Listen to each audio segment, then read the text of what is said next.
அந்த இயேசு கிறிஸ்து ஆண்டவர் தானா அல்லது சாதாரண ஒரு சரித்திர புருஷன் மாத்திரம் தானா என்பதற்கான ஆதாரங்களையும் தெரிவிக்கிறேன், கேளுங்கள்.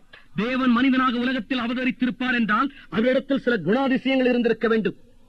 தேவன் மனிதனாக அவதரித்திருப்பார் என்றால் முதலாவதாக அவர் இந்த உலகத்தில் பிரவேசித்த விதம் இயற்கைக்கு மாறுபட்டதாக இருக்க வேண்டும். இரண்டாவதாய் அவர் குற்றமற்றவராய் இருந்திருக்க வேண்டும். மூன்றாவதாய் அவர் அற்புதம் செய்கிறவராய் இருந்திருக்க வேண்டும். நான்காவதாய் அவர் தனித்தன்மை வாய்ந்தவராய் இருந்திருக்க வேண்டும். ஐந்தாவதாய் அவர் ஒருவரும் ஒரு காலம் சொல்லியிராத உன்னத வார்த்தைகளை சொல்லியிருக்க வேண்டும். ஆறாவதாய் அவர் உலகத்தில் நீடித்த செல்வாக்குடையவராய் இருந்திருக்க வேண்டும். ஏழாவதாய் அவர் மக்களுடைய ஆத்மீக தாகத்தை தீர்க்கிறவராய் இருந்திருக்க வேண்டும். எட்டாவதாய் அவர் தனது மரணத்தின் மேல் அதிகாரமுடையவராய் இருந்திருக்க வேண்டும். ஒன்பதாவதாய் இந்த உலகத்தின் முடிவிற்கு அவர் பதில் சொல்லக்கூடியவராய் இருந்திருக்க வேண்டும். இந்த 9 தகுதிகளும் எந்த ஒரு சரித்திர புருஷனிடத்தில் பூரணமாக வெளிப்பட்டதோ அவரையே தேவன் என்று ஏற்றுக்கொள்ள நம்முடைய சிந்தனை நமக்கு இடமளிக்கிறது.